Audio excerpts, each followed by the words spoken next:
Hi, I'm Liz Hart, and you're watching the final of a three-part series on how technology services firms can raise the spectrum of visibility around their thought leadership.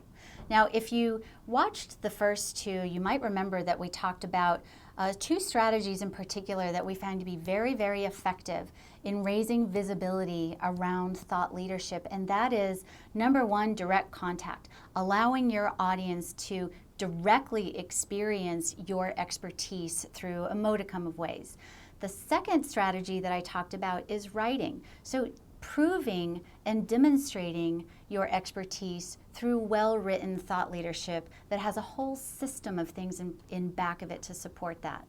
Today, what I'm going to talk about is the final strategy, and that is speaking.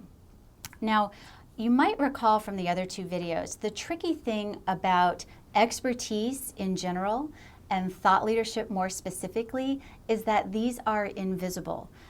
You can't just lay a claim that you're a thought leader or an expert and have people believe it. You have to demonstrate it, and that's what I'm talking about in this three-part series. Now, speaking is an excellent way to demonstrate and prove that you are the thought leader you say you are. First and foremost, I think probably an obvious reason is that when you are speaking to an audience, you're speaking to a targeted audience, number one, and you're speaking to a captive targeted audience, number two. It's almost as if everyone in the room has raised their hand and already said, I'm convinced, tell me more. That's where you want your audience to be. But another reason that speaking works so well is how it ties to referrals. Now, you might remember in some of the other video segments where I talked about the importance of referrals in professional services business. And I think we've all experienced that where we've received a referral from somebody who hasn't even worked with us. Well, there's something called expertise-based referrals. And these are made from folks who just have an idea.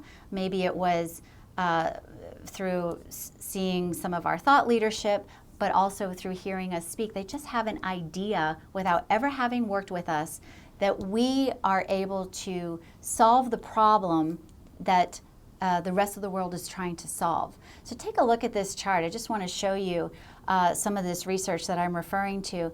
In this particular chart, what you're seeing are sources of what I'm talking about, expertise-based referrals. Look at the number one, 30% of the expertise-based referrals that are being made are made because someone heard you speak.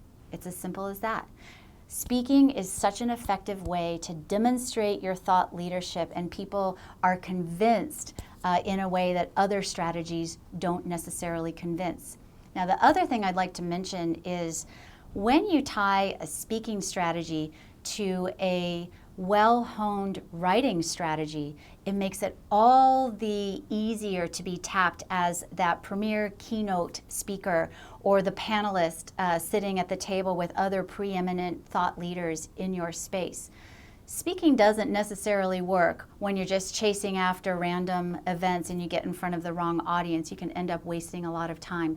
But when tied to other strategies, speaking really works in terms of demonstrating your expertise and raising the spectrum of visibility for your thought leadership. So I hope you've enjoyed this series and that you'll be taking the next and very practical steps of incorporating direct contact, writing, and speaking into your visibility strategy.